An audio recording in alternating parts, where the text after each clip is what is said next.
富、名声、力、この世の全てを手に入れた男、海賊王ゴールド・ロジャー。彼の死に際に放った一言は人々を海へ駆り立てた。俺の財宝か、欲しけりゃくれてやる。探せ、この世の全てをそこに置いてきた。男たちはグランドラインを目指し夢を追い続ける。世はまさに大海賊時代。ありったけの夢をかき集め、探し物を探しに行くのさ。ワンピース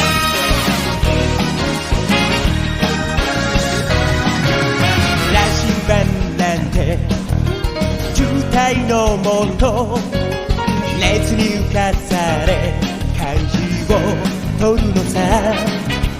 誇りかぶってた宝の地図も確かめたのなら伝説じゃない。個人的な嵐は誰かのバイオリズム乗っかって思い過ごせばいい。ありったけの夢をかき集め、探し物を探しに行くのさ。ポケットの恋、それと You wanna be my friend. We are on the groove. We are Episode 8 of the MultiMangaverse. Welcome to it. My name is Alan, hoping that you are doing okay whenever you're listening to this, wherever you may be, the world right now. This is the first episode of the MultiMangaverse from the new house. After we moved over a month ago now. Those of you who didn't know, we moved to a new place, and these past couple of weeks it's mainly been about adjusting to the new place, trying to figure out how I can get back to recording for this episode and the other content that I do, which involves recording, because unfortunately this new place doesn't have a electrified shed like the previous house where I could just go over there and get my recordings done. This new place, the shed that's there was used as a chicken coop by whoever was staying here before, and it's not connected to power. So I've been trying to figure out which good day could I use to get my recordings done. And from the looks of things, Sunday today looks to be the best day, because what's been happening is power cuts have been going on during the week. Usually you'd think there's a schedule that the power cuts are following, but what's been going on now, like this past week, you have cases where you wake up in the morning, there's no power, and if you're lucky, power comes back in the afternoon.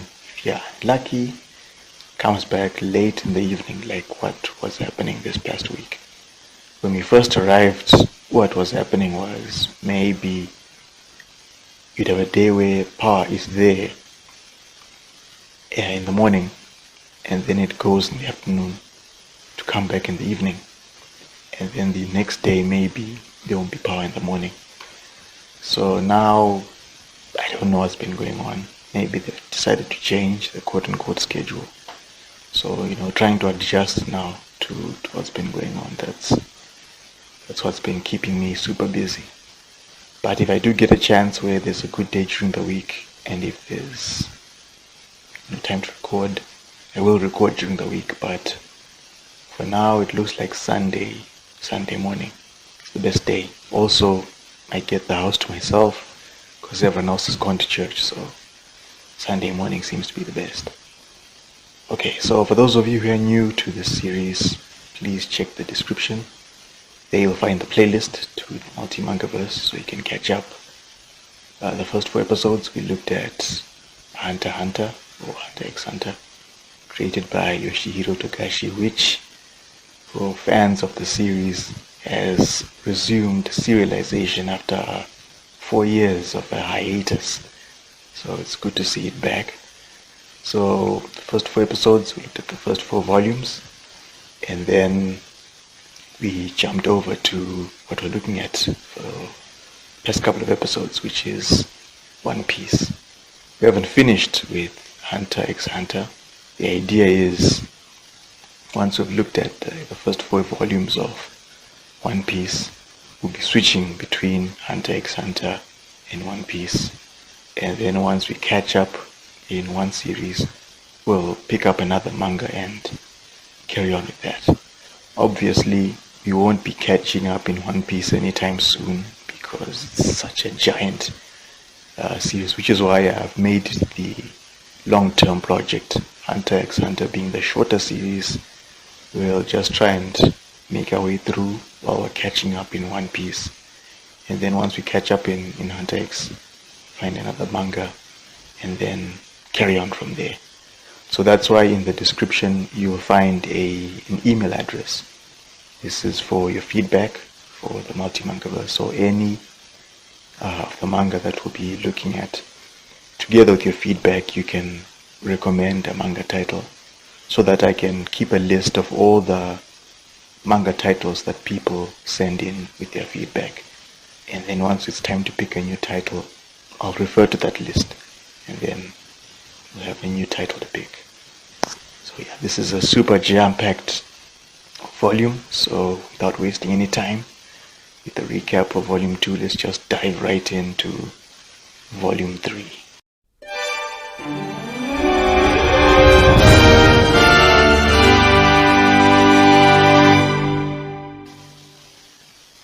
So volume 3 is called Don't Get Fooled Again, or Things That Can't Be Faked, the Japanese version. It was first released on the 4th of June 1998 by Shueisha in Japan, and then on the 17th of March 2004 by Viz Media. That was the English version. It contains chapters 18 to 26. It continues the Orange Town arc, and then from chapter 22 gets into the third story arc, which is known as Syrup Village, or the Captain Kuro story arc. We're still in the first saga of One Piece, which is known as East Blue. So let's get into chapter 18, Captain Buggy, the pirate Buggy the Clown. So the first page, we see faces of 4 people who are out of action. There's Kabaji the acrobat, Zoro, there's Moji the beast tamer, and then the mayor of Orange Town, Budo. Only 3 of these people are knocked out. Zoro's the one who's peacefully sleeping after the big fight that he had in the previous volume. First against Buggy, and then Kabaji, so he's sleeping off his injury. Then we pick up from where chapter 17 ended, with Luffy having just heard from Buggy that the straw hat that Luffy is wearing reminds Buggy of someone he knew from his younger days, this annoying red-haired guy. And Buggy is asked by Luffy if he knows Shanks, and Buggy says he does know Shanks, but he won't tell Luffy anymore. He won't share with him any information because Buggy has noticed that Luffy is interested to know a bit more about Shanks. So now Luffy, realizing that Buggy won't tell him anymore, he decides to try and use force to make Buggy tell him any more information. But Buggy just tells him, you'll be dead before I reveal any more information. And then he taps his shoes on the ground to reveal hidden blades coming out from the soles of his shoes. And then he launches an attack that he calls Barabara Senbei, or Chop Chop Buzzsaw, where he splits his upper half from his lower half and his lower half starts spinning forward. Luffy jumps into the air to avoid those spinning legs, and then it leads to Buggy throwing his knives at Luffy while he's still in the air.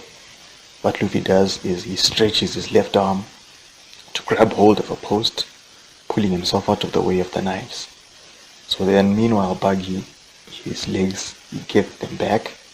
Luffy gets back onto the street, and he tries to punch Buggy using Gomu Gomu no pistol. But Buggy easily sidesteps his outstretched left arm. He gets hold of it, and is about to slice it with a knife, but he's unaware that Luffy's stretched arm has extended all the way to the corner of a building that Luffy gets hold of. So Buggy is looking in front of him, and he sees Luffy flying towards him, aiming to hit him with a clothesline or a lariat. This is a move that Luffy calls Gomu Gomu no Gama, or Gum Gum Scythe, or Gum Gum Sickle. And to avoid this, Buggy, he simply detaches his head from the rest of his body using a move called Barabara Kinkyu Dashitsu, or Chop Chop Emergency Exit. And Luffy is left to fly way past Buggy. He crashes into a demolished building. But he gets back up. He's a little annoyed because of Buggy's devil fruit power, meaning that Luffy can't really land a hit on him. And so meanwhile, Nami, she's standing nearby watching this fight between the devil fruit users. It's an unusual battle, of course, so she's there unbelieving of what she's seeing. There are a couple of Buggy pirates who have regained consciousness, and they are also watching the battle. And one of them suggests that maybe it's a good idea if we just pretend we're unconscious. We do not want to be caught up in the action between these two devil fruit users, so they just decide for their own safety they'll stay out of that fight. So then, back to the fight. Buggy has armed his right hand with 4 knives, and he launches his forearm forward using Barabara Cannon. Luffy catches the forearm before it can hit him, but then Buggy, he detaches his hand from the arm, and it continues flying towards Luffy, cutting him just across the face. And as Luffy recovering from that attack, he discovers that a part of the stride, just a nip of the front of the stride, has been cut by that flying hand with the knives. And this just lights up Luffy. He gets very upset seeing that the stride has been cut. Just a little cut, but it's enough to just anger him. So Buggy doesn't understand why Luffy is more angry about the hat when he just had his side of his face has been cut. Even Nami is surprised to see Luffy react this way about the straw hat. So he decides to take advantage of this, saying that Luffy is more focused on the hat. Buggy raises the right hand behind Luffy, and he throws one of those knives. Luffy managed to dodge that knife, but in dodging that first knife, he doesn't notice the other 3 knives that are being held, and the right hand comes flying, and it just catches the straw hat, flies through, catches that straw hat, taking it out of Luffy's hand, and those knives, they stab right through the top of the straw hat. And Luffy, now looking at his straw hat having been cut by those knives, he remembers that it's the same hat that he was supposed to return to Shanks someday when he becomes a great pirate. And Buggy is just there laughing at Luffy for cherishing this old straw hat. And he's gotten hold of the straw hat, and he just throws it down, and he is about to instead of stamping on it, he spits on it. And he becomes aware now that, oh, it's the same straw hat that belonged to Shanks. And he reveals to Luffy that he and Shanks used to be apprentices on the same pirate ship when they were younger. And Luffy, he runs over to Buggy, and it looks like he's going to attempt to hit him with another Gomu Gomu no Ogama, the Gam scythe. But instead, he goes low and he kicks Buggy, gives him a low blow, basically, a kick between the legs. And he's telling Buggy not to refer to Shanks as his comrade because they are nothing alike. Now, if you take a look at the page, again, I'm not sure whether Luffy kicked Buggy in the stomach or he kicked him, in the yam bags and the balls. Because if you go by the panel, judging by the expression on Buggy's face, you'd think, oh yeah, he's been given a low blow. But if you're watching the video version, you'll see the page. Or if you're just listening to the audio version, I'll put a link in the show notes of the page and you can have a look at it. You let me know how did Luffy kick him. Also included in the show notes, I'll put a link to the extra page, which shows some early designs of the Buggy Pirates, Buggy, Kabaji, Moji, and perhaps what could have been Richie in human form. So please check the show notes for that. Or if you're watching the video version, I'll show you the page about now. And then we'll move on to chapter 19, Devil Fruit. So Buggy has been knocked back. Luffy, he picks up the straw hat, he rubs off Buggy's spit on Buggy, and he says to him that although Luffy doesn't know what Buggy and Shanks' relationship was like, he won't accept Buggy calling Shanks his comrade. And Buggy is there trying to initiate an attack, but Luffy hits him to stop that attack from happening. And then back to those Buggy pirates who are watching the fight. They can't believe that their captain is being outmatched like this. But another crew member, he still believes that Buggy will fight back and turn things around. As for Nami, though, she's been so caught up in this fight, she had forgotten about stealing the treasure, which is in the warehouse. So she gets back to going after the treasure. Then we shift over to the shelter. We see the townspeople. They have grown more concerned about their mayor Budo and the town. So from this shelter they've heard the firing of Buggy's cannons, and the old man, he volunteers to go back into town to check out what's going on. But then some other townspeople, they won't let him go alone. They want to go with him because it's their town after all. They go back into town. Buggy has gotten back up, and he says to Luffy that Shanks is the one person who upsets him the most, even to this day, because of something that Shanks did during their time as apprentices. According to Buggy, Shanks stole a large amount of treasure from him, and for this Buggy won't forgive Shanks. And this gets us into a big flashback, and we see a younger Buggy and a younger Shanks on the ship where they were working. They are in the middle of an argument about which pole is colder. Of course, all the things to argue about. Buggy is saying that the North Pole is colder. Shanks is saying the South Pole is colder. And the other crew members are just watching this silly fight until one of the major crew members shows up to knock some sense into these two apprentices and end the fight, telling them that if they care so much about which pole is colder, why don't they both travel to each place and confirm for themselves which pole is colder. For the long-time One Piece fans among you, you will notice that this major crew member, this is our first look at Silver's Rayleigh. For those of you who are new to One Piece, don't worry about it, but just keep the name in mind, Silver's Rayleigh. We'll find out more about him much later.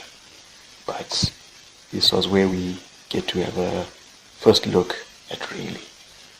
So now that the fight has ended, the lookout, who's in the crow's nest, he spots a ship making its way towards them.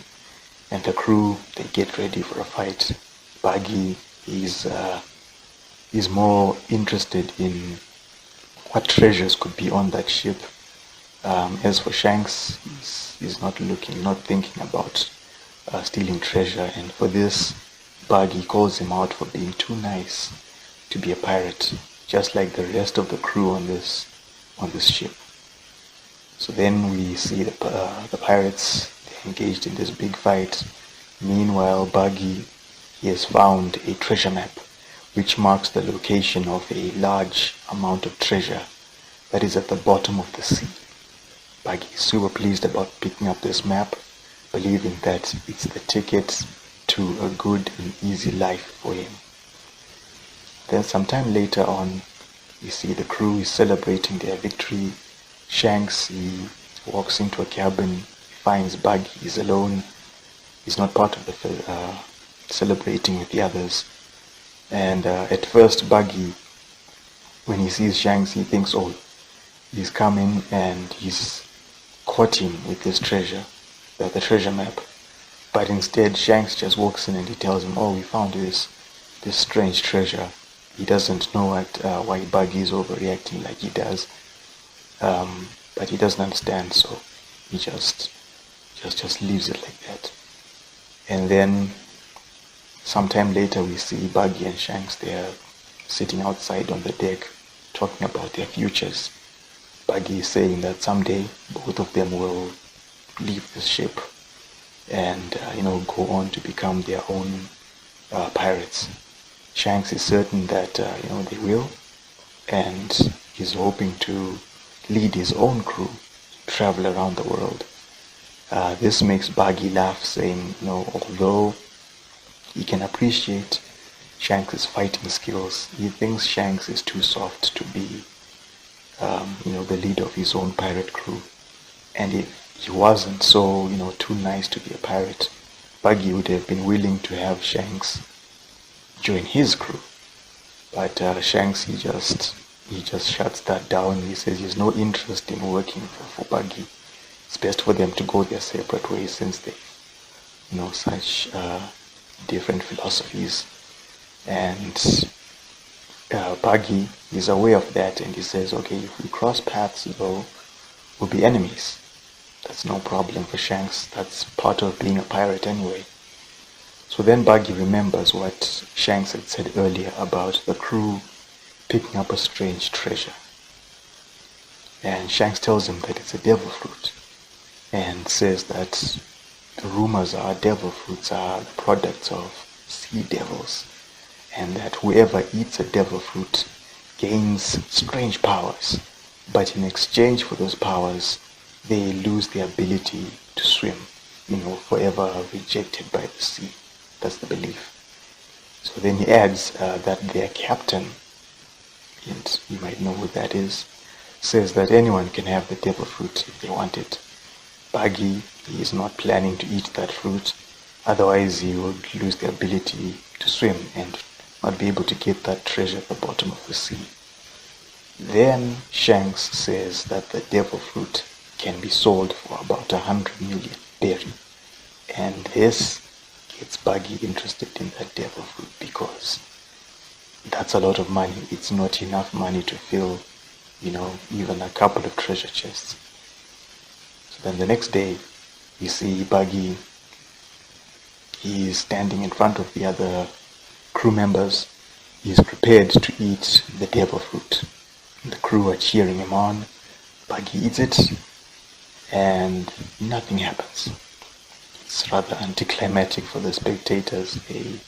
Someone even wonders if maybe the devil fruit is fake, while another person makes a comment, that the whole story about devil fruits is just a rumor anyway, so shouldn't be a surprise. But Buggy, though, it turns out that the reason he's fine after eating that fruit is because it is a fake fruit. He spent the previous night, working on it, making it look like a devil fruit. He eventually got hold of the real devil fruit. So then later on, we see Buggy with the actual fruit. He's got the treasure map as well. So now he's planning to leave the ship. He's got everything that he needs, hoping that, he's going to make his fortunes and then he's going to have his own super pirate crew.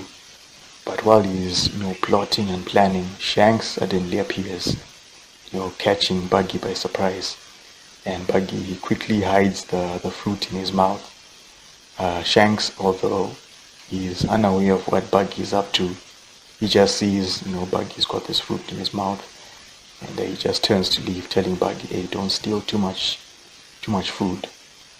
So then, Buggy, thinking that, okay, the coast is clear, he breathes a sigh of relief, only for Shanks to come back now. And this second appearance, it shocks Buggy to the point where he swallows the devil fruit that he had in his mouth. And he realizes now that he's lost his ability to swim. That big plan that he had of getting that treasure at the bottom of the sea has just gone out the window. And in his anger now, he loses grip of the treasure map, and it floats all the way down into the water. And Buggy, he jumps out of the ship, from the ship into the water, hoping to get that treasure map. But then, having lost his powers to swim, he's now flailing about in the water, calling for help. The other crew members, they're seeing this, and one of them even makes a comment that, why is Buggy failing to swim all of a sudden? He's one of the best swimmers that they have. And Shanks is right there. He jumps into the water, going in to rescue Buggy, and that's how the flashback comes to an end. And we see Buggy saying to Luffy that he ate $100 million, well, not dollar, but berry, devil fruit, losing his ability to swim, failing to get that treasure which was at the bottom of the sea. But for Luffy, though, the main point is that Shanks saved Buggy's life. And so Buggy, he blames Shanks for his misfortune, and he says it's because of Shanks that Buggy's big plans were delayed by 10 years. So he has vowed that if he cannot acquire a treasure which is at the bottom of the sea, Buggy will aim to get all the treasure which is above the sea.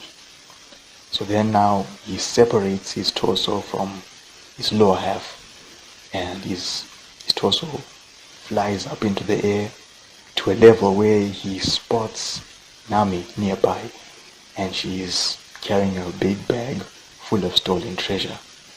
And so now Buggy is flying towards Nami. That's the end of chapter 19. As for the extra page, we see Oda. He is talking about the other extra page where he talks about the origin of the Buggy character. So I'll again put this in the show notes for you to read more about Buggy's origin story, creation of Buggy, and learning that initially Oda was going to name him Boogie, but because this was the same name as a character that he saw in a movie, he decided to change from Boogie to Buggy. Okay, let's get into chapter 20, The Way of the Thief. If it does sound like I'm rushing through the chapters, it's because I'm just trying to get back into the swing of things. It has been a while since I've recorded this, so just trying to pace myself, trying to get back into it. So again, chapter 20. So Nami stops in her tracks as she sees Buggy's upper half flying towards her. He's armed with 8 knives. He's aiming to kill her. Luffy, though, he notices that Buggy's lower half is standing still. And just before Buggy reaches Nami, Luffy again goes for a low blow, kicking Buggy between the legs. and he reminds Buggy that he is still his opponent. And then Luffy, while Buggy is stunned, he tells Nami to drop the treasure and run away. Otherwise, she's going to be chased after if he takes that treasure. But Nami, of course, is not going to leave behind the treasure. After all, she's a thief who steals treasure, and she's just stolen some treasure from a pirate. So why would she leave her treasure behind? Now Buggy is upset about this, and then he uses a technique that he calls Bara Bara Festival, where he splits his body into multiple parts, and we see these parts flying all about him, and he continues in pursuit after Nami. So Luffy is now wondering, is there any weakness to Buggy's devil fruit power? Otherwise, how else is he going to fight him properly? So then he spots Buggy's feet. They are moving along the ground instead of floating about in the air with the other parts. So then Luffy grabs hold of one of Buggy's feet. He removes the shoe, and he comes up with this genius plan of trying to get Buggy's attention. He starts tickling the foot, and then he drives the foot into the ground, toes first, and then he pinches the ankle, finally getting Buggy's attention, because as you follow panel after panel with Luffy's action, you see the reaction of Buggy. You'll see the page. And this gives Nami a chance to pick up the bag of treasure, and she smashes Buggy in the face with it. But instead Buggy grabs hold of the bag, and he begins a tug of war with Nami. Luffy rushes over as Buggy is holding the bag with his teeth. His hands, otherwise they are floating near Nami, aiming to stab her. But Luffy comes in just in time. He delivers this flying kick to Buggy, sending him flying backwards. And Buggy was still holding that bag of treasure, so all that treasure comes flying out of the bag. And although Nami is upset about all the treasure lying all about, she does thank Luffy for saving her. And Luffy, on the other hand, he has picked up another major treasure. It's the map to the Grand Line. But there's no time to celebrate because Buggy has gotten back up, and then he calls for all his body parts to return to him. But the only parts that return to Buggy are his hands and his feet. I'll put a link to this page for those of you who are listening to the audio version only, but those watching the video version, you should be seeing the page now, and you see how Buggy looks. It's just his head, his hands, and his feet. That's the top panel of the page. In the panel which follows after that, you have Buggy on one side, and you have Luffy looking down at him from the other side. I just thought this was very comical, because it's like Luffy's looking at this child. So the other body parts, what happened to them? Nami has gotten hold of them, and she's tied them up with a rope. And Luffy compliments her for her skills as a thief as he stretches both of his arms far behind him, telling Buggy to get lost. And then he brings forward both of his arms, looking to deliver a double open palm strike, which is powerful enough to send Captain Buggy the Clown flying way into the distance. You should recognize this technique, you long-time One Piece fans. This is our first look at Gomu Gomu no Bazooka, Gum Gum Bazooka, one of Luffy's most popular moves. I don't know if it's still super popular now, but for a while, if you looked at fan votes, the favorite Luffy techniques, Gomu Gomu no Bazooka usually made the top of that list, or was among the maybe top 5, top 3 of their favorite moves. I'll put a link, of course, in the show notes of, if I can find the battle from the anime of Luffy versus Buggy, I'll put a link to that so that you can see Gomu Gomu no Bazooka in action. Then we get into chapter 21. Town. It's a big celebration for Luffy. Super happy about finally having defeated Buggy the Clown. And he's also super happy because Nami can now join his crew. Now Nami, of course, she agrees to join the crew only temporarily, as long as it serves a purpose. Plus, she's realized that, sticking with Luffy and Zoro could mean more treasure could be found, more treasure for her. And she's holding that big bag of treasure. She's collected all the treasure that had fallen out, some high quality treasure which is worth about 10 million berry. But because there's so much treasure, she decides she's going to split the treasure into 2 bags. One bag that Luffy can carry. Luffy, meanwhile, he's found the straw hat, still cut through the top, but that's a straw hat. He's still going to take it with him despite how it looks. And for Nami, she just asks him, does this straw hat, does it really mean so much to him? And Luffy, he just puts it on with a smile and he says it's still precious to him, regardless of how it looks like now. He's more happy about, finally getting rid of Buggy. And we see those 2 Buggy pirates, they overhear this big news that their captain has just been defeated. So they just decide to pretend to be passed out again for their own safety. So then Luffy goes over to wake up Zoro, and he tells him, it's time for them to leave. And Zoro, he asks Luffy, is the fight finished? Buggy says, not Buggy, but Luffy tells me, the fight is done, he defeated Buggy. They've got the map to the Grand Line, they've got Buggy's treasure. It's all good news. But Zoro tells him he's not in any condition to walk right now. No surprise to Nami after what Zoro went through in the previous volume. Then Luffy notices Budo, who's still out cold, and just before he goes over to wake up Budo, the group of townspeople, they arrive, and one person asks what happened to the pirates. Nami is about to tell the townspeople what happened, but then they notice Budo and they hurry over to check on him, and then they start suspecting, this is because of those pirates. They're responsible for what happened to their mayor. Only for Luffy to speak up, and he says he is the one responsible for knocking out Budo. And Nami is just there telling him there was no need for him to tell the townspeople that he had a good reason for knocking out Budo.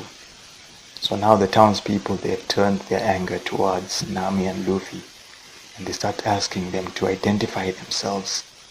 Nami, she can tell that, if they reveal to the townspeople that they're pirates, they might get killed for it. And Luffy, right on cue, speaks up again and he tells them that they are pirates. And for a moment, the next moment, we see Luffy, he's got the bag of treasure, he's got Zoro, Nami, he's got her bag, and they're running through the streets of Orange Town, being chased by the townspeople now. And Nami, she's just asking Luffy, why did you have to tell the townspeople that, making things worse for them? But Luffy is just laughing, he's not concerned, he's not worried, he's just all happy, and he tells Nami that Orange Town is a good place because of its people who are willing to stand up, in anger for one of their own. So no matter what you would have said to them, it wouldn't have worked. So it was just better for him to just tell them that, they're pirates. So they run into an alley, townspeople are following them, and they are immediately stopped by Chocho, who was in the alley. and he's barking angrily at the townspeople, and they suddenly stop chasing after the pirate crew. They're more concerned about Chocho because they don't understand why he's barking at them. And this is just Chocho, helping out Luffy and his friends, allowing them to make their escape. So Luffy, Zoro, and Nami, they make it back to the docks. Luffy sees the boat that Nami had arrived in, and he thinks it's a good boat, but Nami doesn't think it's too great, and she just says, she stole it from some pirates. Those pirates, those 3 pirates that Zoro rescued, they have been waiting in that boat for Nami, and now they're aiming to have their revenge on her after being humiliated by Nami. One of those pirates does the silly thing of trying to wake up Zoro, seeing him, he's being held up by Luffy, only for Zoro to suddenly wake up after being disturbed by this pirate. And that angry glare from Zoro is enough to send those pirates running off, swimming for their lives. And that's it for them. We go back into the streets. Budo has woken up, much to the relief of the townspeople. They ask him, hey, what happened to the town? Budo looks around, seeing the state of the town, all these buildings that have been destroyed. And he's told by the old man that this was what they found when they got there. And then another person mentions the 3 pirates, Luffy, Nami, and Zoro, saying that they were here not too long ago. And this is when Budo remembers what Luffy did to him, knocking him out, and he can't believe Luffy would do something to him, to an old man like him. So then the townspeople, they assure Budo that they chased off those 3 pirates, and this upsets Budo all of a sudden, and he says he's the only person who has any right to be upset at those 3 pirates, which is, the townspeople are surprised to see Budo react this way. So then he gets up, he starts removing, those bits of armor that he was wearing, and he's racing off to the docks after the pirates. He's angry about them leaving all of a sudden without his permission, and before leaving without Budo getting a chance to say some things that he needs to say to them. So then we see Zoro and Luffy, they're in the small boat. Nami is in the buggy boat. The 2 boats are beginning to leave the harbor. Budo arrives just in time, and he calls out to the pirates.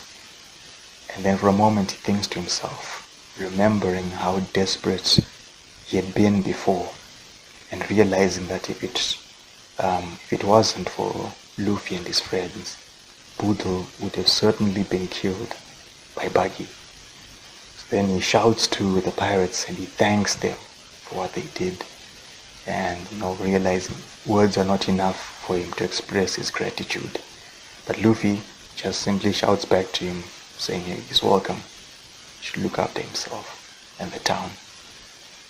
Then we see the 2 boats are out at sea, and this is when Nami finds out that the bag that Luffy had been carrying, that bag of the other half of the treasure, Luffy left behind that bag of treasure. And of course Nami is not too happy about that, because that bag alone had 5 million berry worth of treasure. And Luffy just tells her, he left behind that bag because the townspeople would need, the treasure. They could use that money to help rebuild their town. But of course, it's not enough for Nami, and we see her trying to threaten Luffy, telling him, she's going to throw him into the water. Zoro is just there laughing, watching this scene. And the chapter, it ends with the narrator confirming that Nami has joined the crew, and the 2 boats are sailing off to an island, which the narrator says something known as the Trial of the Forests is awaiting Luffy and his crew. And this is where the second story arc, Orange Town, comes to an end, and the next story arc, Syrup Village, kicks off in chapter 22. So let's get into it. Chapter 22, Strange Creatures. You see Luffy is cheering up, he's excited because his straw hat has been repaired by Nami.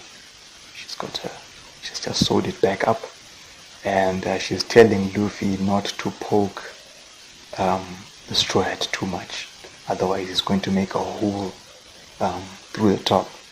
And the panel where Nami is warning Luffy not to do that, you see Luffy doing exactly that, and eventually his finger goes through the top of that, and it just makes Nami upset, and she just pokes Luffy with the sewing needle that she's holding, and this wakes up Zoro, who has been fast asleep, and he says he's hungry. So Nami she shares some of her food with him, although she's surprised that Zoro and Luffy have made it this far at sea unprepared, without any food, without any water. And meanwhile, Luffy, he has spotted something in the distance. Nami looks through a pair of binoculars to see what that could be. It's an island. And so Nami, she believes that that island is deserted, so they should just move past it.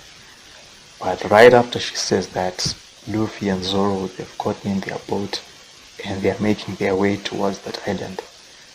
And Luffy's wondering if maybe on that island they might find their next crew member.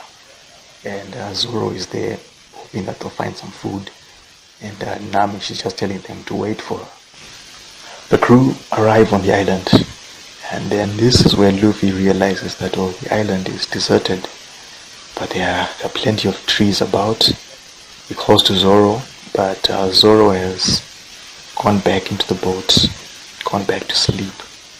Nami is suggesting that maybe Luffy should just leave Zoro behind, let him sleep, since he's still injured. Then Luffy, he proceeds to walk towards a forest, thinking that maybe there might be people inside the forest. Nami isn't too sure about that, thinking that maybe they might not find people, they might find animals instead. And just as she says this, one weird animal walks out of the forest. This it's a fox that's clucking like a chicken. It has the red crest of a chicken, it has the wattle of a chicken as well. And Nami just looks at this creature, and then she sees Luffy pick up another weird animal. It's a snake that's covered in fur and also has the ears of a rabbit. And right after that, they see one more animal. It's this pig which has the mane of a lion. It just walks right past them. They just don't understand what's going on here. And then suddenly a voice speaks, telling Luffy and Nami to leave the island. Nami, she just wants to know who this is. And the voice responds by saying that they are the guardian of the forest. And the voice asks Luffy and Nami if they're pirates. Luffy tells the voice that they are, while Nami finds it odd for the voice to ask if they're pirates. Why ask that question? And then the voice warns them not to go into the forest any further, or else they'll have to face the trial of the forest. But this doesn't scare off Luffy and Nami. Instead, it just makes them eager to find the source of that voice. And Luffy has picked up that the voice belongs to a man. So now just as he's certain that he has found where the voice is coming from, Luffy is shot from behind. But Luffy, being made of rubber, he simply bounces off the bullet, much to the surprise of the guardian of the forest. And then Nami and Luffy, they go on to find the pistol, which has just been fired. this pistol, it's lying next to a chest, a treasure chest, which has what looks like a shrub growing out of this chest. It's very, very odd. And then suddenly this chest sprouts 2 feet and it starts running away from Nami and Luffy, only to trip over. And it turns out that this shrub growing out of this chest is actually an afro belonging to this man, and he's there on the ground flailing about, asking Luffy and Nami to help him up. This man is the only resident of the island. Is a man named Gaimon. This is Gaimon. I had completely forgotten about. I remembered like how he looked like, but his name, I had completely forgotten his name, but this is him now, Gaimon. So then after learning that Luffy had eaten the Gomu Gomu no Mi, the gum gum fruit, Gaimon says he's heard about devil fruits, but this is actually the first time that he has seen someone who has eaten a devil fruit. And Luffy is amused by Gaimon's appearance, being this man who is stuck in a treasure chest. This is no joke to Gaimon, because he has been stuck in that chest and has lived alone on this island for 20 years. Let that sink in. Stuck in this treasure chest for 20 years. It's not a big chest, it's this very small chest. If you have a look at Gaimon, those of you watching the video version, you'll see it's a very, very compact chest.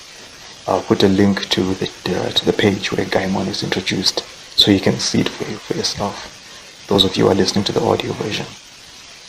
So then Luffy, he tries to pull Gaimon out of the chest by force, but it doesn't work. Gaimon telling him that his body has grown into the chest over the years, so he believes that pulling him out of the chest could seriously injure him. So then Nami asks Gaimon how he ended up on the island, and Gaimon reveals that he used to be a pirate, enjoying the typical life of a pirate, having this dangerous life, going on these big adventures in search of treasure. Then he asks Luffy if he has a treasure map. Luffy says instead he shows Gaimon the map of the Grand Line that they've got. It's a valuable map because Luffy, after all, is chasing after One Piece. And this surprises Gaimon because he wants to know where the Grand Line is. Can Luffy show him on the map where the Grand Line is located? But of course Luffy can't read the map. Gaimon reveals that he also can't read the map, so Nami has to step in to explain, and this is where we get some information about the Grand Line. So she asks Gaimon if he knows what the Red Line is. Gaimon knows what that is. It's a continent which divides the oceans. It circles around the globe. And Nami adds that there are 2 oceans in the world, and the Red Line divides, separates the world into those 2 oceans. At the center of the Red Line is a town, and cutting through this town, going around the world, is a sea route. That sea route is the Grand Line. And the Grand Line divides those 2 oceans into 4 seas. And one of those seas is the name of the saga that we're currently in, East Blue. So East Blue, North Blue, South Blue, West Blue. So then Nami concludes by saying that only Gold Roger is the only person who has succeeded in sailing through the Grand Line, conquering it, because it's the most dangerous sea route in the world.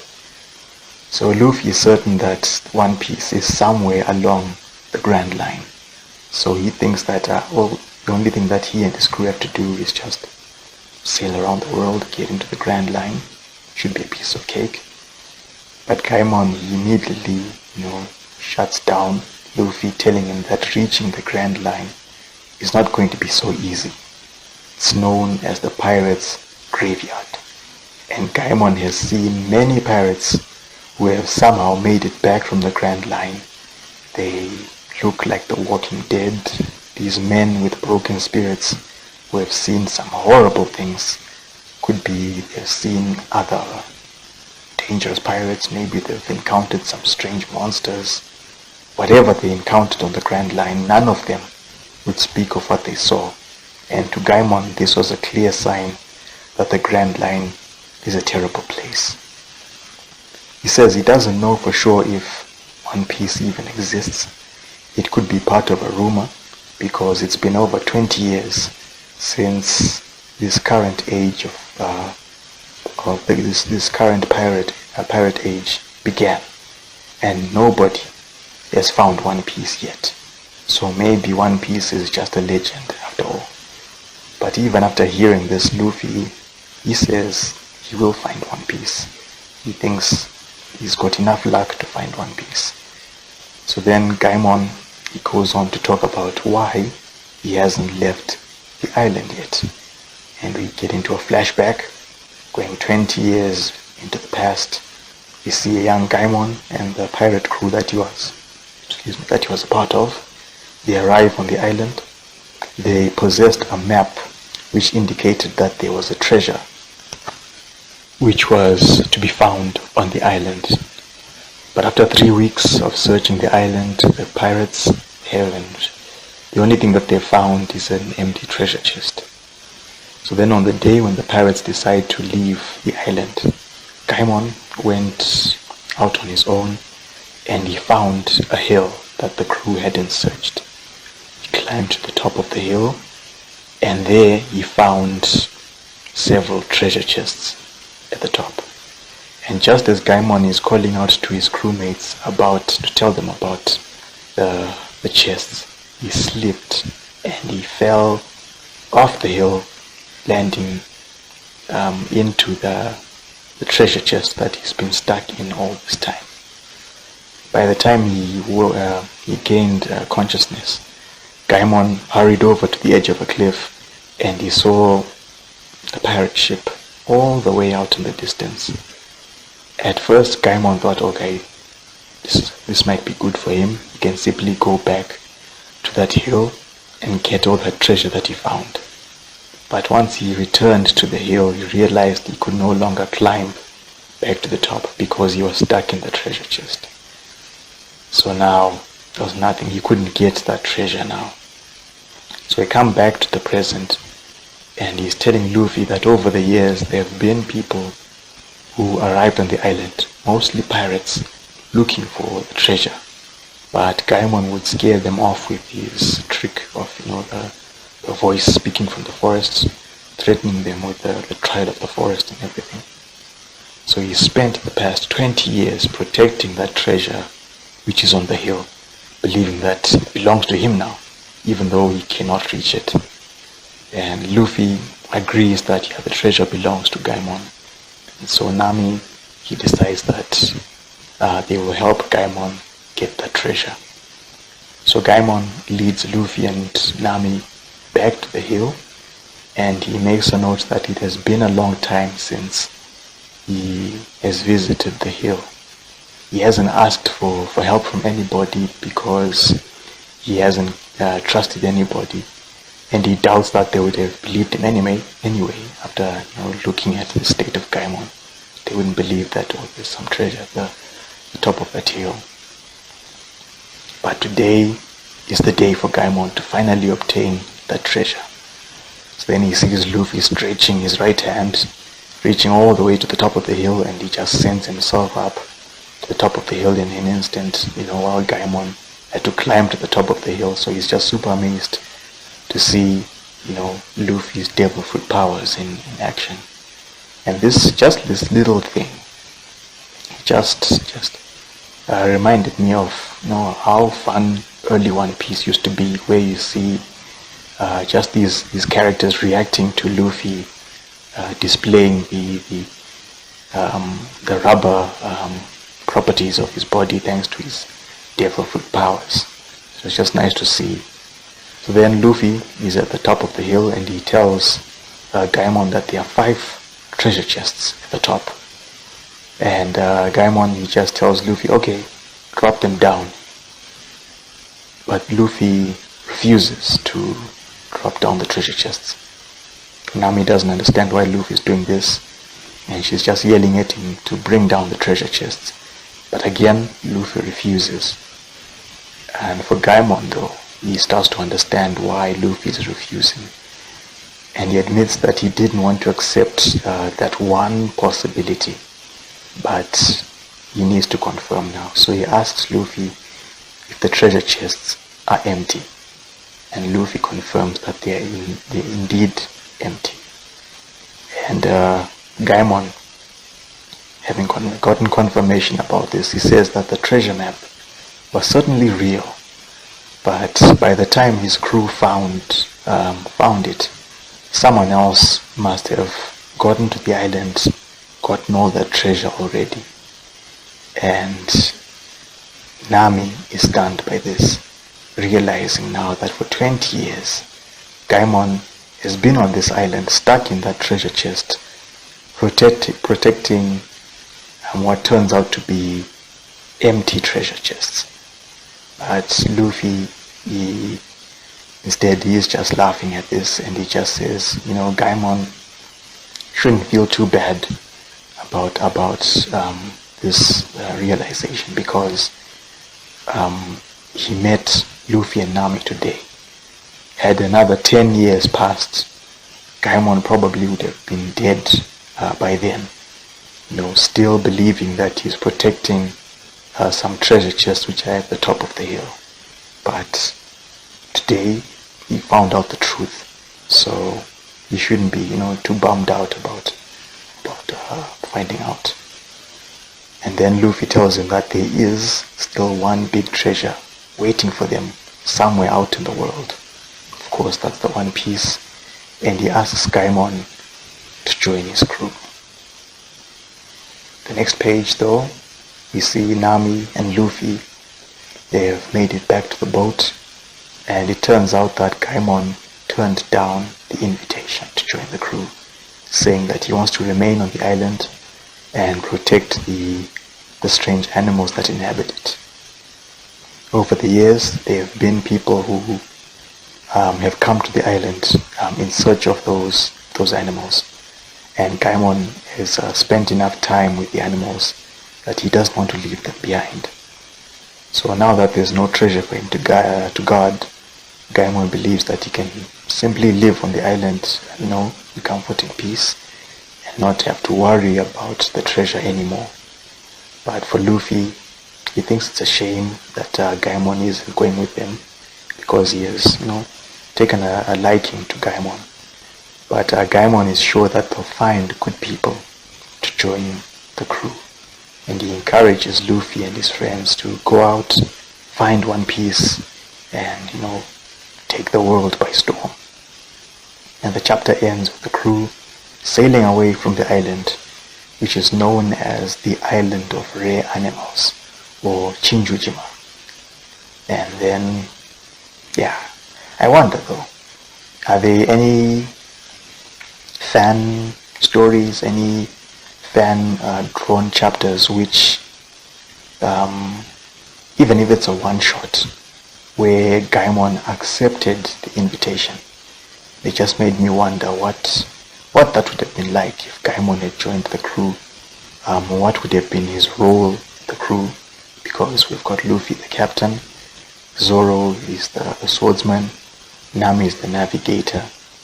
The only thing that we've seen of Gaimon is that he can fire a pistol, so maybe he would have been the gunman, perhaps.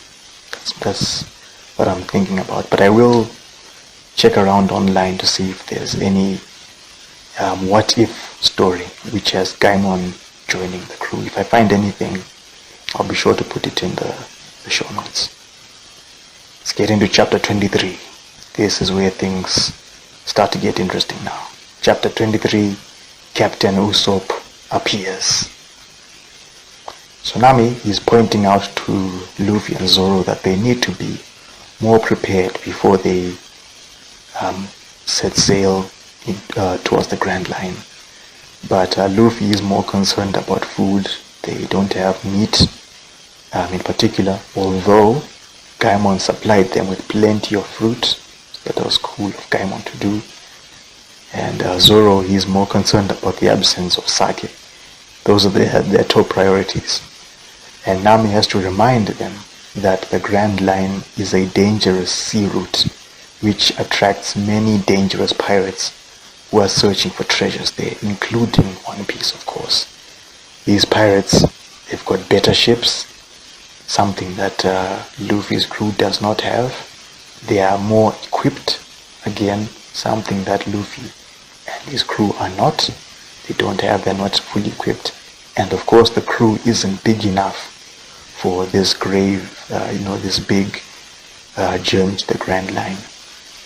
So the good news is though that there is a village just to the south. So Nami suggests that they should head over there to get some supplies and perhaps get themselves a proper ship.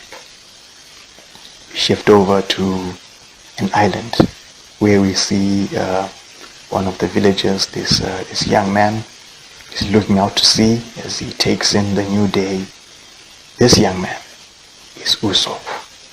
And afterwards we see him running back into the village, and he's there relaying some terrible news all of a sudden, telling them that the pirates are coming.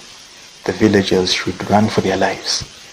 As for the villagers though, they are not in any panic despite hearing this terrible news. Instead, they just figure, oh yeah, this is Usopp doing his morning routine, and they just say, it's just Usopp doing his thing again. And sure enough, a moment later we see Usopp has got this big smile on his face, and he's just laughing, saying, he's only joking, and he just starts laughing.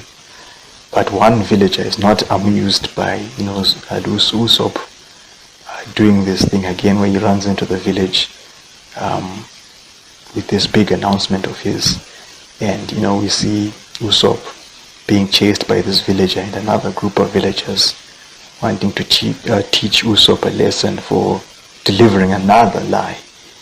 And Usopp, he manages to outrun the villagers, and he hides in a tree, pleased with himself for bringing some excitement to the village with his false warnings. And again, I had forgotten that when we see Usopp for the first time, his nose, I was surprised to see the look of his nose, because if there's one thing that Usopp is famous for, it's his nose. Even when characters, they give people nicknames, one character in particular, the nickname that they give to Usopp has to do with his nose. So I was surprised to see, the look of early Usopp, his nose in particular. It's not the same nose that he's famous for. So again, we've just arrived at the village that this story arc is named after. This is Syrup Village. So soon, two other boys arrive, and they find Usopp in the tree. These two are a couple of boys that Usopp is happy to see. The first boy is wearing a green shirt that has a skull and crossbones on it. This is Piman, or Pepper. And the second boy, he's got spiky white hair that covers his eyes. He's wearing an orange hat that has a skull and crossbones on it. This is Ninjin, or Carrot. And each of these boys is carrying a short wooden sword, and they address Usopp as Captain Usopp, because these two boys are members of his crew, which is known as the Usopp Pirates. And Usopp, he asks them why they're the only ones there. Where's the third boy? The third boy, his name is Tamaneki, or Onion. And the boys think that Tamaneki is still asleep, but suddenly they hear someone shout, and they see it's Tamanegi. He's running towards them. He's looking all distressed, and he's yelling out that pirates are coming. He tells them that he saw a pirate ship making its way to the southern shore of the island. At first, Usopp and the other two boys, they don't believe Tamanegi, but then he mentions that the ship has the Jolly Roger of the Buggy Pirates.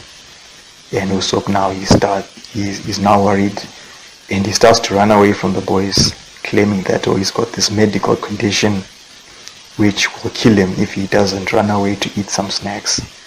But again, it's another lie, of course, and his friends remind Usopp that he's wanted to be a real pirate, so he shouldn't be running away when other pirates arrive.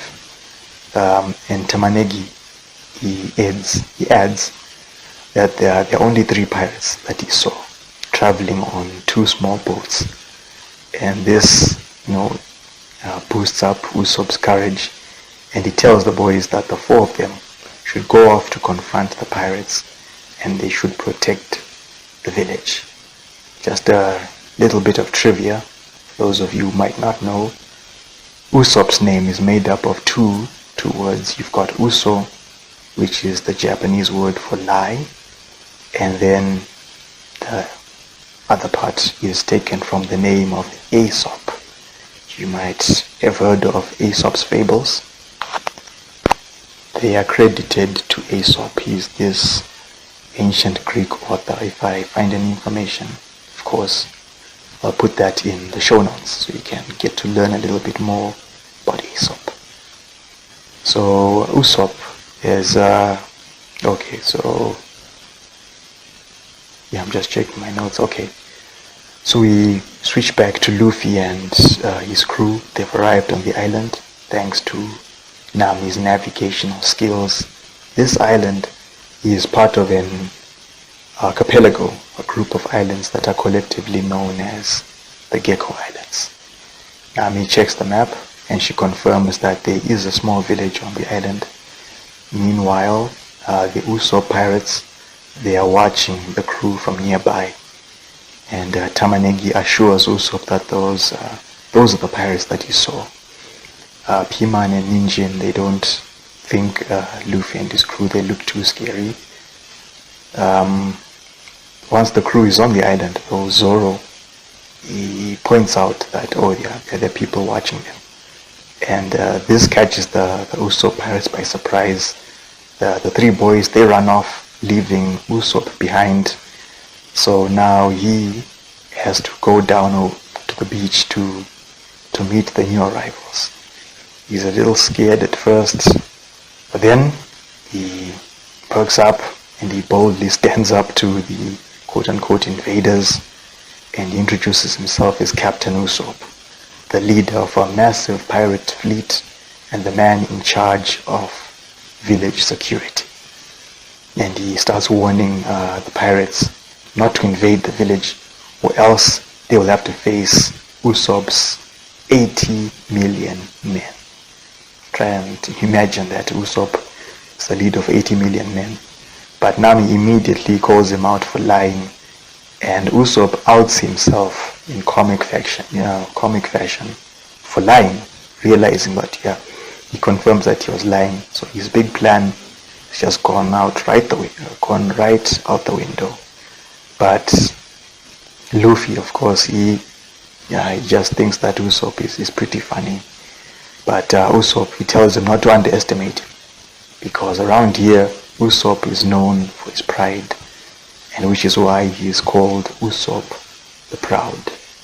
And I just like that things have lightened up, that Usopp has been introduced to the story right away, because usually Luffy is the source of comic relief, and other characters, they do have their moments where they are the butt of someone's joke. But you can already see that once Usopp comes in, he is the source of comic relief. So I just thought it was pretty cool to have Usopp introduced to the story now. So you see the crew and Usopp, they end up at a restaurant in the village. The restaurant is called Neshi, which also happens to be the Japanese word for food, so pun intended. And while the crew are having their meal, Usopp learns that they are searching for more crew members in the big ship. And this is where Usopp reveals that there is one place where they can acquire a ship. Although it's not a big ship, but it's not a small ship either. And that place is a mansion, which is located just outside the village. The mansion belongs to a girl from a wealthy family, but the girl is ill and remains constantly bedridden. And Usopp asks, Nami asks Usopp how the girl inherited the mansion. Usopp tells Nami that the girl's parents got sick and passed away at some point, leaving the mansion a large inheritance and a number of servants to the girl. So after hearing this, Nami decides that maybe they shouldn't get a ship from there. They should just move on to another place. But Luffy is not in any rush to leave now that he's got himself some meat. And Luffy is asked by Usopp about their search for more crew members. Luffy wants to know is there anyone present who might want to join the crew, and Usopp volunteers to join on one condition though, if they make him the captain of the crew. But obviously that's not going to happen, so no chance for Usopp there. So we reach the end of the chapter where we shift over to the mansion and we see the little girl that Usopp was talking about. Her name is Kaya. She's in bed and she's telling one of her servants, someone named Klahador or Krahador, that she wants to see Usopp. And the extra page for the chapter, it shows early designs again of the Buggy Pirates. We see Kabaji, we see Moji, we see Richie, we see a messenger bird named Hachi, and we also see Zoro is part of this crew. Very interesting there. Let's get into chapter 24. Things that can't be faked. We see the Usopp pirates sneaking across the village on their way to the restaurant. Tamanegi says he saw Usopp and the pirates going into the restaurant, and he believes that Usopp might be in danger and needs to be rescued. Ninjin, he is worried that maybe the pirates are savage enough to eat people, but P-Man just tells him that only ogresses or onibaba, which is demon witches or demon hags, they are the only ones who eat people. So they have to go forward and rescue their captain. So they storm into the restaurant, they find the pirates, but no sign of Usopp. Tamaneki is fearing for the worst, thinking that maybe Usopp has been eaten already. And the boys, they demand from Luffy and his crew to return Usopp to them. They see Luffy has just finished eating another meal, and the boys, they start panicking now, thinking that Usopp has been eaten by Luffy.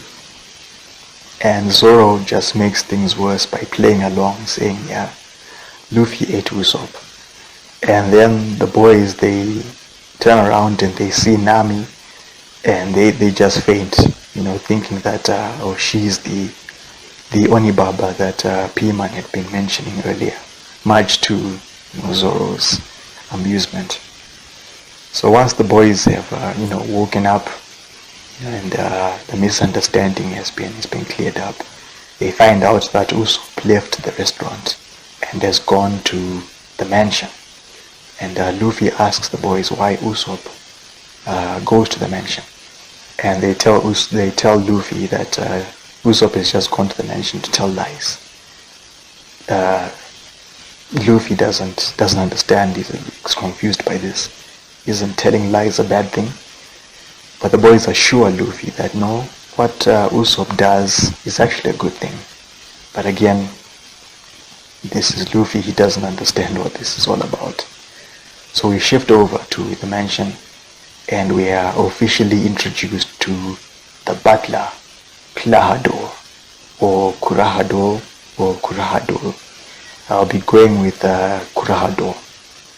Those are the three ways of pronouncing his name. I'll be going with Kurahadore. He's this tall, slender, bespectacled man with slick back black hair. He's wearing a black suit with these two curious golden markings on the front and striped shoes. These two golden markings, if you have a look at them, they would remind you of a certain brown emoji with a smiley face on it. Even Oda confirmed, I think he was asked about what those two markings are, and he says, yeah, those, they look like a pile of poop. So of course, this should tell you right away that this guy should not be trusted. There's no way a good guy would be caught dead wearing something like this.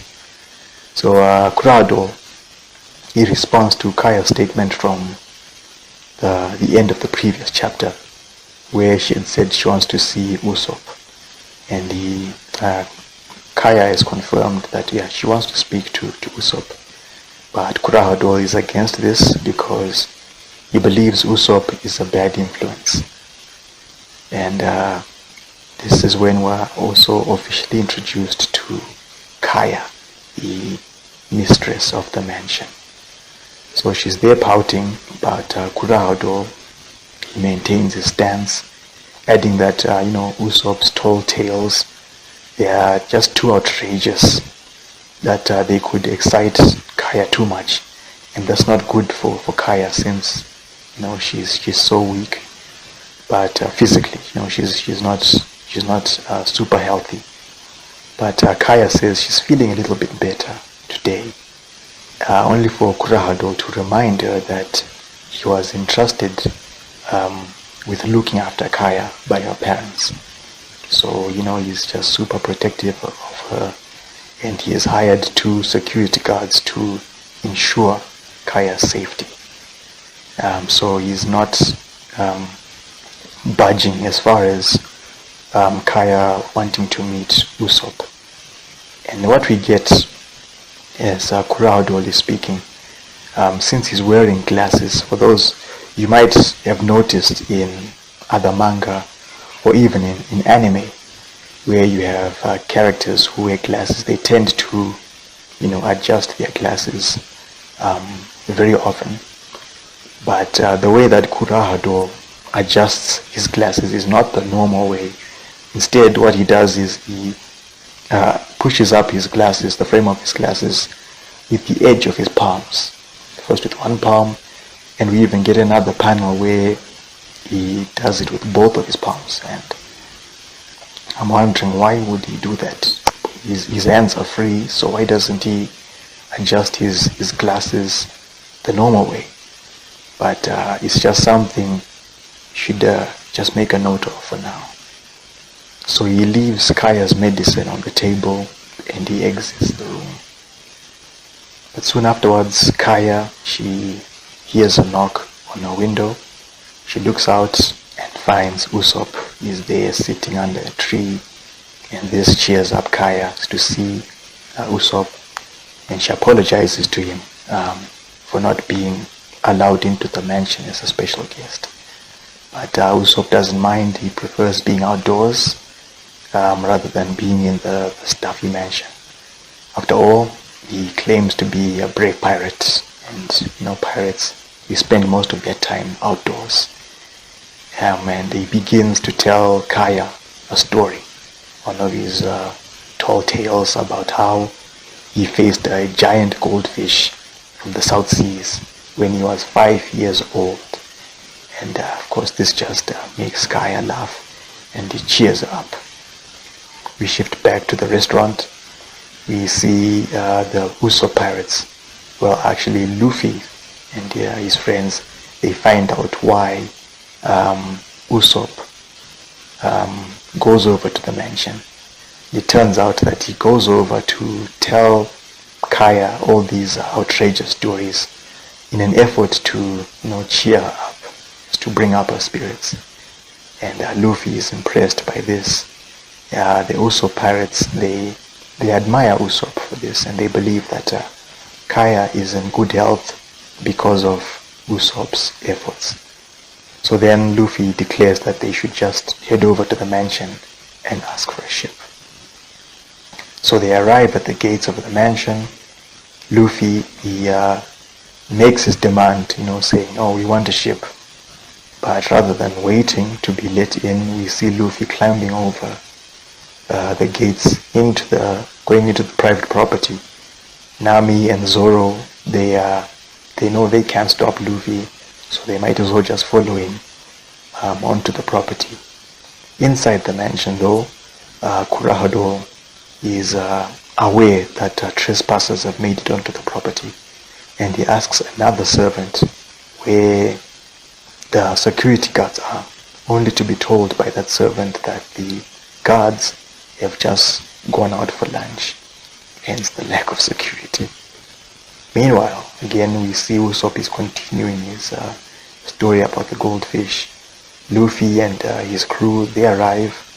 Luffy, he meets Kaya, and she finds out that they have a favor to ask of her. They are hoping to get a big ship. But at this moment, this is where Kurahado appears, wanting to know why this group is here. Kaya, she starts to explain, but Kurahado won't hear it, and he just tells the crew to leave unless they have some reason to be there. Luffy says, "Oh, they're just here for a ship." Kurahado flat out refuses, and then he sees Usopp. And Kurahado, he says he has heard about Usopp's reputation from the villagers, and was told by the guards that they had spotted Usopp, out and about outside the mansion gates. So Kurahado wants to know, what does Usopp want? Usopp tells him that he heard that there was a mole in the mansion. So he just decided, let me come over here and try to catch this mole. But Kurahado believes that Usopp is just telling one of his lies again. And he says that the only reason that Usopp turned out this way, where he just tells lie after lie, is because he's the son of a pirate, which is big news to Luffy hearing this for the first time. And Kurahado makes clear that Usopp and Kaya are from two different social classes. So maybe the real reason that Usopp is here is Kaya's money. But this is too much for Kaya, and she demands that Kurahado apologize to Usopp. But Kurahado does not apologize, and he continues to put down Usopp's father for being a pirate who chose to pursue the life of piracy and leave his family behind. He says, this is going too far for Usopp, and he steps forward and he punches Kurahado, telling him that he's proud of his father for being a pirate, and Usopp is proud to be his son. And the chapter ends with Luffy suddenly remembering who Usopp's father is. And if you remember way back at sometime in volume 1, I had actually, when we were looking at chapter 1, I had mentioned that, please make a note of one particular crew member. We're getting to find out more information about him now. The extra page for this chapter, we have Oda going into some detail about the early designs of the pirate crew that we saw in the previous extra page. This was actually his second draft of his early designs. He goes on to talk about Zoro initially being planned to be a bodyguard for the Buggy Pirates, but of course that changed. And then Hachi, the bird, was planned to be this type of bird known as an oppo, OPO, which originates from the Grand Line. Hachi was going to be relaying messages for the Buggy Pirates, but again, those plans were scrapped. We also, on this same extra page, we see early doodles of Omoji, the beast tamer. Let's get into chapter 25, Lies. So Kurado, he repeats. You see Kurado is on the ground after being punched by Usopp. He's still making fun of Usopp about, what he said about being a pirate, glorifying pirates. And he's still putting down Usopp for being the son of a pirate. And again, still believing that's the source of Usopp's, willingness to just tell all these lies. Then Kurado adds that he's certain, again, that he's just here for Kaya's money. And just as Usopp is about to punch Kurado again, Usopp, she just tells him to stop. Don't use any more violence. She defends Kurado, saying that he's only acting this way because he's very protective of her. And so Kurado, just tells Usopp that he's not welcome here. He should just leave. Usopp doesn't need to be told twice. He turns around and he leaves, saying that he's not going to come back here. And we have the Usopp pirates and Luffy, they're defending Usopp, they're just shouting at Kurado, but he just tells them to leave as well. So sometime later, Kurado, we see him bringing Kaya's lunch to her, and she says she's not hungry, but Kurado encourages her to eat because the chef who prepared the meal would be upset if she doesn't eat. All the meals that are prepared, they are for Kaya, all these healthy meals that are prepared. And she asks Kurado why he had to say all those things to Usopp. He didn't have to go that far. Kurado instead, he responds by saying that he's been working in this mansion for 3 years. He reveals that he used to work on a ship, but because of a mistake that he made, Kurado was kicked off the ship and was left to wander around until he arrived in Syrup Village. He had no money, had no place to live, didn't know what he was going to do with himself until Kaya's father found him and took him in. Had that not happened, Kurado is certain that he would have ended up dead somewhere. And that's why he's so grateful to Kaya's parents,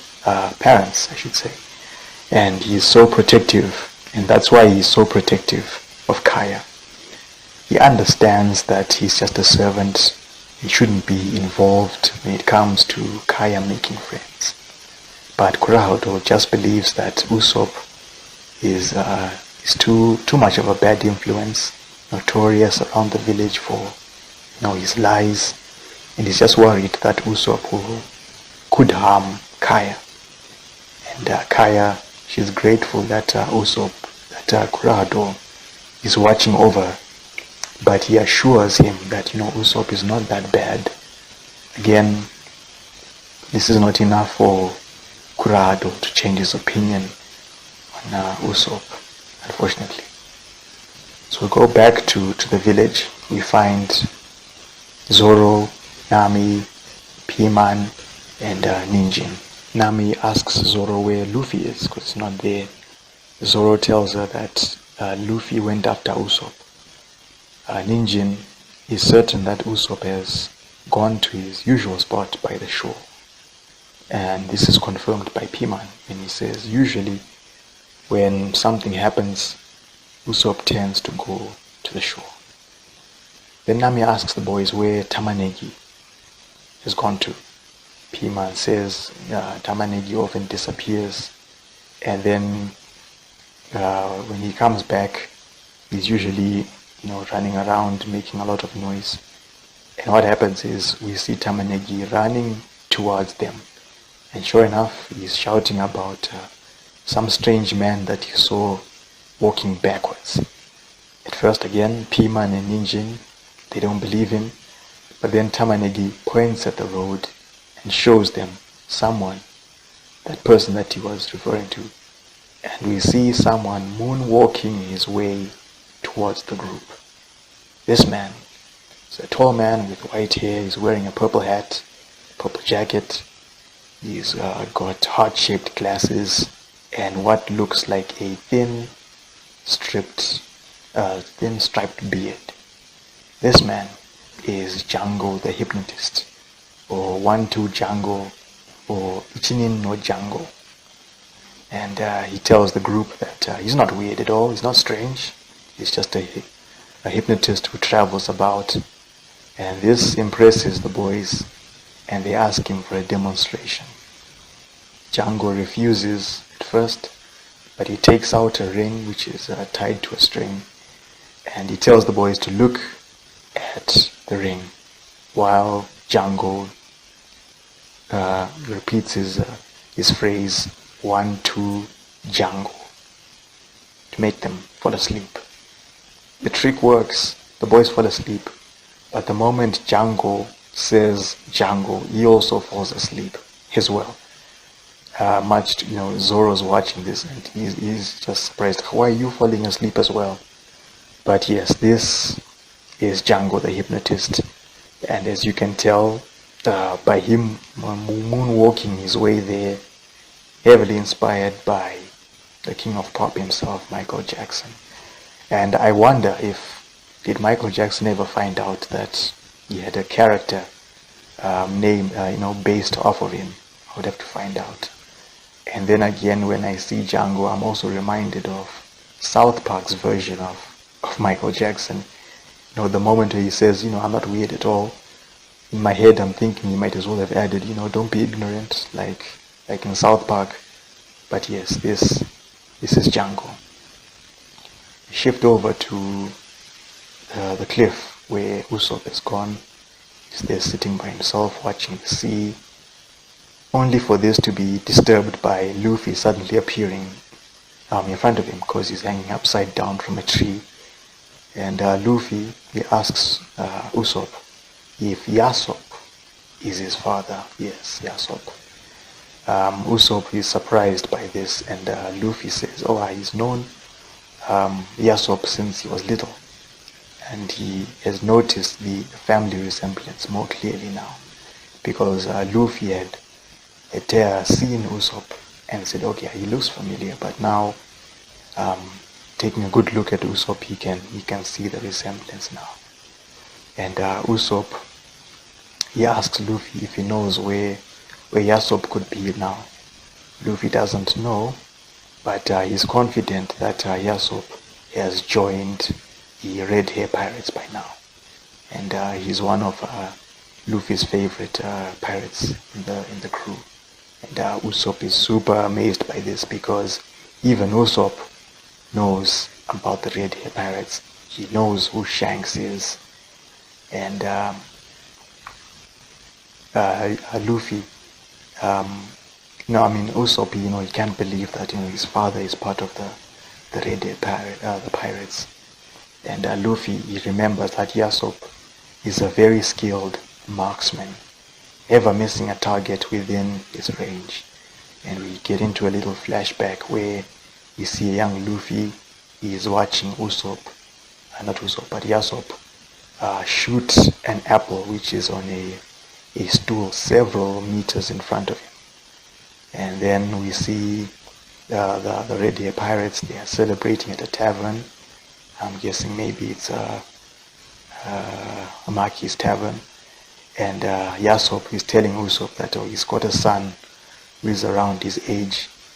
And it wasn't easy for Yasopp to leave Usopp behind. But Yasopp did it because he was so eager to become a pirate. That pirate flag was calling his name. So he just had to become a pirate. So we come back to the present, and Usopp, he's got this big smile on his face, and he tells Luffy that he's still proud of his father being a pirate, despite that he left his family behind. And Usopp is angry still at what Kurahado said about Usopp. And Luffy, he doesn't like Kurahado as well. Usopp hasn't decided yet if he'll go back to the mansion to see Kaya again, but he would consider returning there if Kurahado apologizes to him. And funny enough, speaking of Kurahado, Luffy spots him on the shore below the cliff.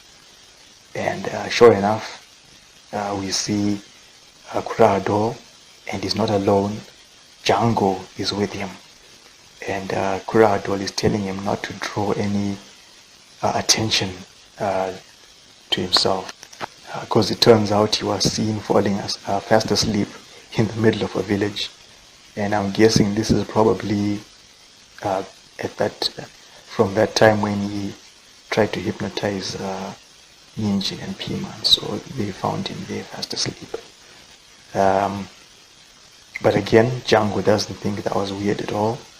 Luffy doesn't recognize him, Usopp doesn't recognize him, and the chapter ends with Kurahado asking Django if he has prepared it. Django confirms that it is ready, and their big plan to kill Kaya can go ahead anytime. So when Django was introduced, I had mentioned that he has what looked like a striped beard. So Oda would be asked about this in a future column, the SPS, but that's in volume 6. So hopefully when we get there, once we start covering the SPS columns, we'll find that question. So someone had asked Oda about Django and that beard, quote unquote, and Oda would tell him that it's actually the stem of a mushroom which Django had been eating, but he fell asleep while he was eating the mushroom, and the mushroom stem grew on his chin while he was asleep. So there you go. Let's get into chapter 26, final chapter of this volume, Captain Kuru's plan. So Kurahado doesn't want Django to use the word kill or murder. Instead, the death of Kaya should be a quote unquote accident. And Django had addressed Kurahado as Captain Kuru. But Kurahado doesn't want, Django to call him by that name. He hasn't used that name in 3 years, and he states that Django is the one who's the captain now. Meanwhile, Luffy and Usopp, they're watching this, but Luffy doesn't understand what's being discussed. But Usopp says he has heard of Captain Kuro before. This is a well-known pirate who was famous for his carefully planned raids. But Usopp also heard that Kuro was captured by the Marines 3 years ago and was executed. So we go back to Django and Kurahado. Django, he tells him that he remembers the day when he was made captain after Kuro had announced that he would be stepping away from being a pirate. While others thought that Captain Kuro had been executed, it turns out that he was alive and hiding in Syrup village. He had instructed his crew to come back and meet with him in the village 3 years later. So Django reveals that he's only been working for Kuro because it came with benefits. So then Kuro assures Django that if this plan goes well, Django will get his share of the rewards. He wants Django to follow step by step with this plan and make Kaya's death look like an accident. Django, he says he's ready to execute this plan. The only thing he needs is a signal, and then the crew will invade the village and accidentally kill Kaya. Then once Kaya is dead, Kuro can inherit everything, the mansion, everything that she was left with. But Kuro has to remind Django that before Kaya is killed, he has to hypnotize Kaya and make her write a will in which she states that Kurahado, the butler, will inherit her entire fortune. And if you see this page, the final panel of this page shows Usopp's reaction to finding out this news.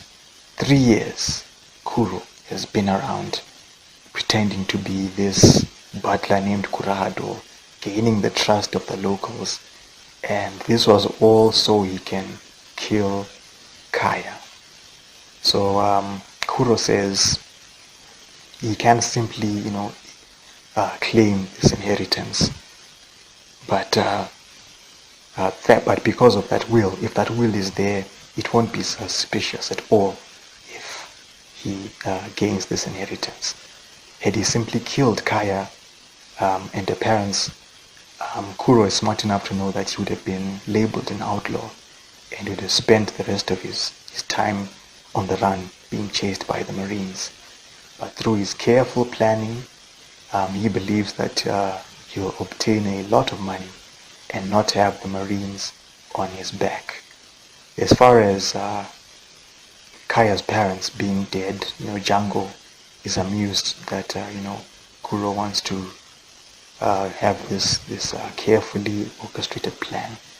But Kuro tells him that Kaya's parents, their deaths was not part of his plan. They died before Kuro could do anything about that.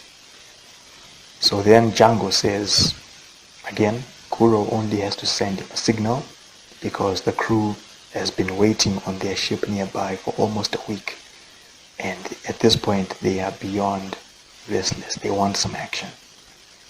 So we come back to Usopp. He can't believe what he's just found out. The butler, Kurahado, the same man that he punched earlier on, is the Captain Kuro. And he's been there this whole time plotting and planning to kill Kaya and obtain her wealth. So then Usopp realizes now that the villagers, they're in danger as well. And as this is settling in for Usopp, Luffy suddenly stands up and he shouts down at Kuro and Django, telling them not to harm Kaya. And this certainly draws their attention. Usopp has been trying to tell Luffy to get down, not to get them spotted, but it's too late now. And then Kuro, he spots Usopp and he asks him if he heard anything. Usopp tries to lie, but Luffy speaks for both of them and he tells them, yeah, they heard everything. And then Django takes out his hypnosis ring, trying to hypnotize them. Usopp thinks it's a weapon, so he turns away, ducking for cover. Luffy, though, not knowing better, he just looks at the ring. Django hypnotizes Luffy and himself again. And what happens is Luffy falls asleep and he topples over the edge of the cliff, falling straight down, head first. And Django thinks, oh, he's killed Luffy. He didn't mean to kill Luffy. So then he asks Kuro if he should kill Usopp as well. But Kuro says there's no need, because even if Usopp runs to the village to report what has happened, no one will believe him because of all the lies that Usopp tends to tell. So then Usopp, now also thinking that Luffy is dead, he's panicking, he's shocked, he's scared. He races back to the village, fully aware of how serious things have become. Kaya's life is in danger. The villagers, their lives are in danger. These are people that he cares about. Again, like I'd mentioned at the end of the previous episode, the theme of treasure. Again, we're seeing it here with Usopp, what he values, what you could consider as Usopp's treasure. It's Syrup Village. So he's running to the village. He remembers the first time he met Kaya. He appeared, just outside her window to cheer her up after finding out that she wasn't feeling very well. But at this point, Kaya is not very welcoming. Instead, she threatens to call someone to have Usopp escorted off the premise. But, Usopp just assures her, no, he doesn't mean any harm. And, this was where he met Kaya. So we see him running past the Usopp pirates, Nami and Zoro. Nami and Zoro, they don't understand what's going on. But the boys, they've seen that look on Usopp's face before, and they're certain that something happened at the coast. Zoro's trying to find out how he can get to the coast, but the boys are not listening to him. They are more focused on, trying to figure out what's going on, what has happened. So Usopp arrives in the village, and he's shouting, warning the villagers that pirates are going to attack the village tomorrow morning. Because just before he ran away from the coast, he found out that Kurado had just instructed Django to lead the pirate crew into the village the next day in the morning. So now Usopp is trying to warn the villagers to run away for their lives and everything. But of course, his warning doesn't work, as real as it may be, because the villagers have become so used to Usopp, showing up every morning, delivering this lie about, oh, pirates are coming. At this moment where there is a genuine threat of pirates coming to the village, they don't believe him. And you even have one villager, this woman, saying she would have believed Usopp if he was as honest as that man Kurahado. Yeah, the same guy who's planning to kill Kaya. The same guy who is going to have his crew invade the village. Yeah. So now Usopp is trying to beg these villagers to believe him because he's telling the truth this time. Meanwhile, just off the coast is a pirate ship, and this is where we see Captain Kuro meeting with his crew after 3 years, and he's assuring them that after the plan succeeds, they will all be rich men. And he tells them that tomorrow morning he will destroy the village. They should make it look like like pirates, invaded the village.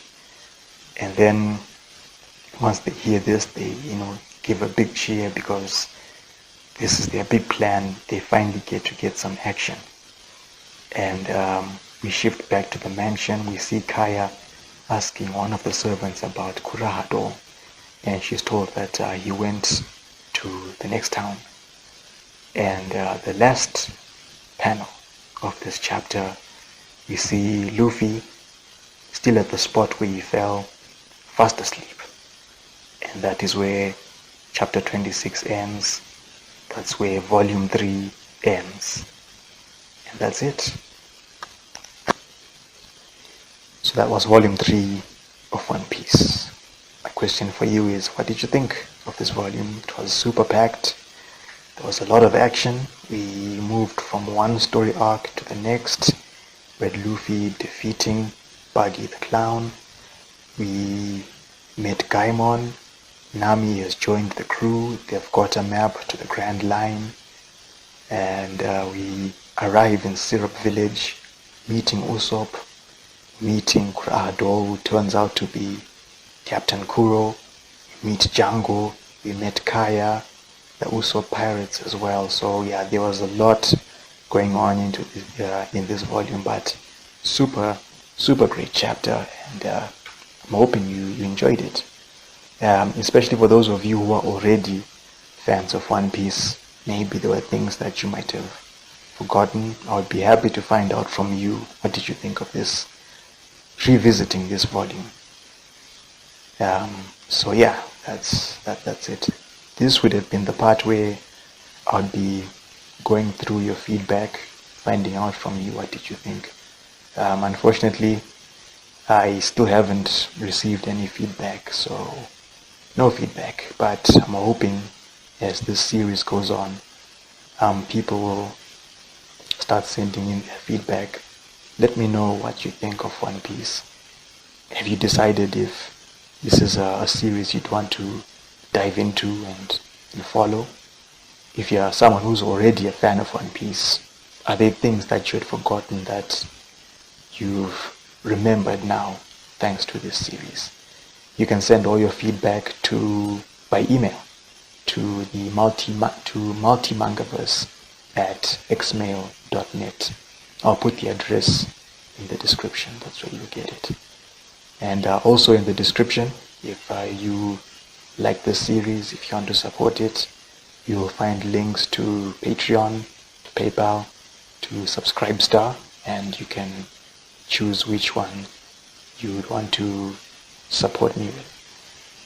You can also email me as well. My personal email address is in the description.